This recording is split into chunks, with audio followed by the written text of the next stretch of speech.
Hello প্রিয় বন্ধুরা, তোমরা সবাই কেমন আছো? আশা করি তোমরা সবাই ভালো আছো।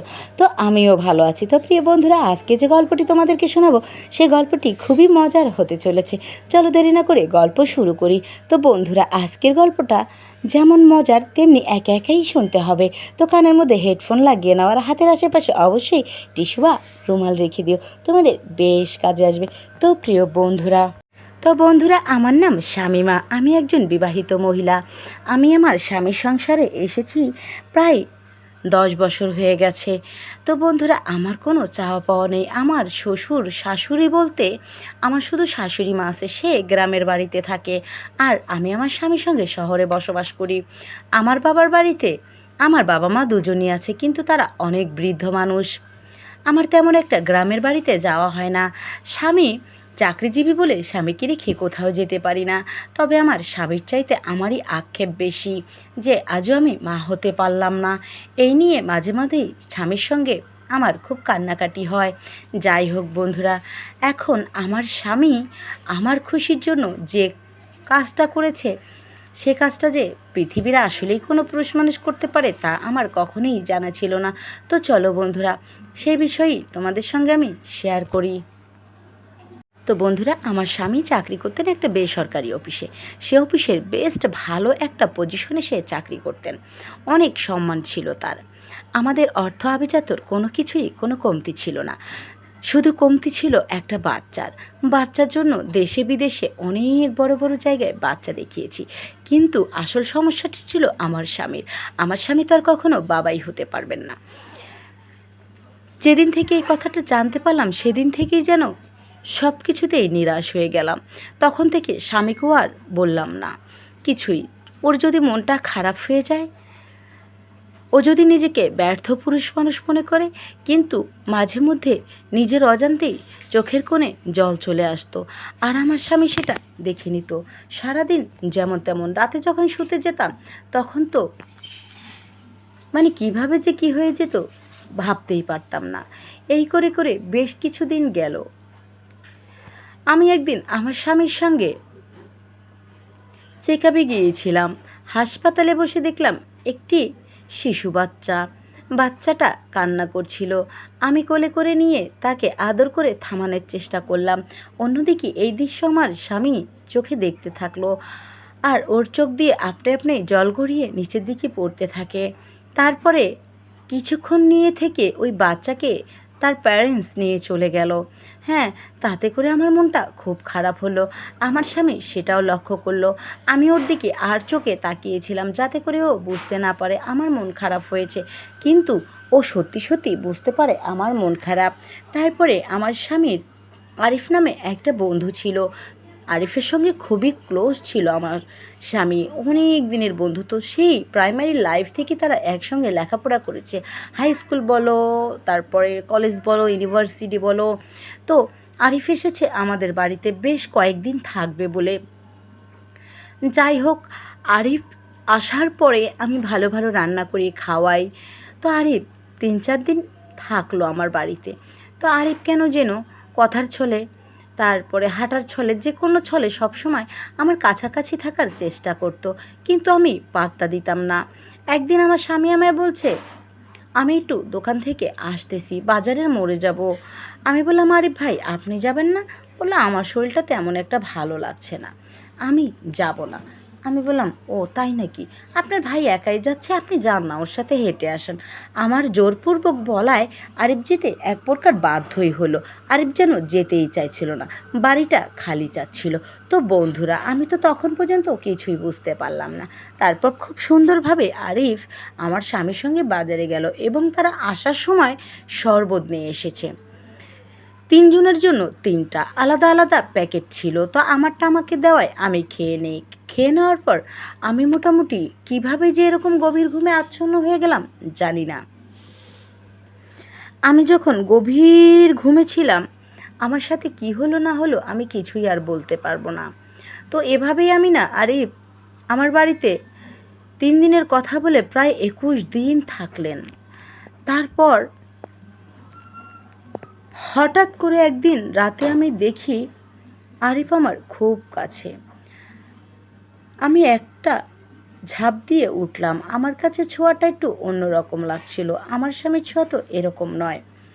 লাফ দিয়ে উঠলাম, চেহারা দেখা যাচ্ছিল না কারণ ঘরের লাইটটা অফ করা ছিল। উঠে লাইট জ্বালিয়ে দেখলাম সেই অবস্থায় ও, আর আমার অবস্থা ওই রকম। নিশ্চয়ই তোমরা বুঝতে পেরেছ। দেখে আমি খুব লজ্জায় পড়ে গেলাম। আমি বললাম, আমি বিশ্বাস করে আপনাকে এ বাড়িতে জায়গা দিয়েছি, আপনি আমার স্বামীর খুব কাছের বন্ধু, কিন্তু আপনি এটা কি করছেন? কিন্তু আমার হাজব্যান্ড কোথায়? আরিফ আমাকে বলল, ও আছে, সোফায় ঘুমাচ্ছে। আমি বললাম, তাহলে শুরু থেকে কি এসব চলছে? একদম মিথ্যে বলবে না। আরিফ মিথ্যে বলার চেষ্টা করছিল, কিন্তু আমি তাকে খুব কড়া জিজ্ঞাসাবাদ করায় সে আমাকে সত্যটা বলেই দিল। তারপর আমি খুব রাগান্বিত কণ্ঠে আরিফকে বলি, চলে যাও এই বাড়ি থেকে, আর কখনো এসো না। আরিফ আমাকে বলল, আমার স্বামী নাকি সবটাই জানে এবং সেই বলেছে আমার এত ঘনিষ্ঠ হওয়ার জন্য, আমার সাথে শারীরিক সম্পর্ক করার জন্য। কিন্তু আমি আমার স্বামীর কাছে একটাই প্রশ্ন রাখলাম, কেন কেন এটা করলে তুমি? উত্তরে আমার স্বামী আমায় বলল, আমি তো আর কখনো তোমাকে সন্তানের সুখ দিতে পারবো না, তাই বন্ধুকে অনেক কষ্টে রাজি করিয়েছি। বন্ধু রাজি হচ্ছিল না। ওর কোনো দোষ নেই, প্লিজ ওকে তুমি আর কিছু বলো না। এই কথা শুনতেই নিজের অজান্তে চোখের কোণ দিয়ে জল গড়িয়ে নিচে টপটপ করে পড়তে থাকে। আমি বললাম, আমি তো তোমার সন্তানের মা হতে চেয়েছিলাম, অন্য কারো না। ব্যাস, হবে না? সৃষ্টিকর্তার তো হুকুম হতে হবে।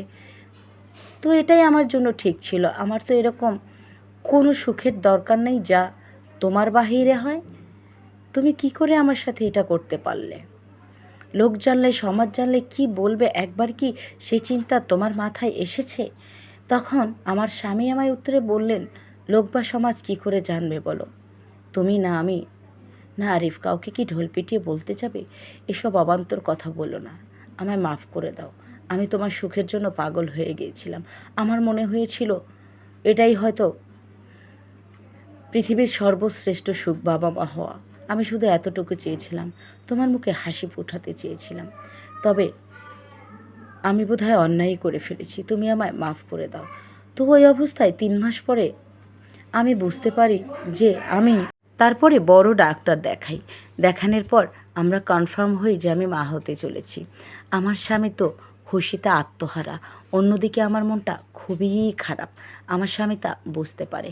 আমাকে বলল, তুমি রাগ করো না, আমি তো মেনে নিয়েছি, তুমি কেন আজও মানতে পারছো না? আমি বললাম, একই কথা, তোমাকে ঘিরে আমার পৃথিবী, তোমার বাহিরে নয়।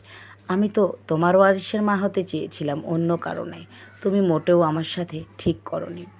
তারপর এই খবর পেয়ে আরিফকে খবর দিলাম। আরিফ আমাদের বাড়িতে আসলো। তারপর আরিফকে আমি বেশ কিছু টাকা দিয়ে দিলাম এবং বললাম, এই শহরটা ছেড়ে তুমি তোমার গ্রামে ব্যবসা বাণিজ্য করে খাও। আর আমার বাড়িতে যদি কোনো দিন বেড়াতে আসো, অবশ্যই নিজের স্ত্রী সন্তানকে সঙ্গে করে নিয়ে বেড়াতে আসবে। একা একা কখনোই এসো না। আর হ্যাঁ, এই বাচ্চাটা যে তোমার তা জানি পৃথিবীর কেউ না জানে। এই বলে একটা স্ট্যাম্প পেপারে সই করে নিলাম। তারপরে আরিফ চলে গেল। আমার বাচ্চা পৃথিবীতে এলো। আমার একটি ছেলে সন্তান হয়েছে, অনেক ফুটফুটে। ওর নাম রেখেছি আমি আরিয়ান। তো প্রিয় বন্ধুরা, আমার ছেলে এখন অনেক বড় হয়ে গেছে, আর সে অত্যন্ত ভদ্র, খুবই খুবই বাঞ্ছিত একটা ছেলে।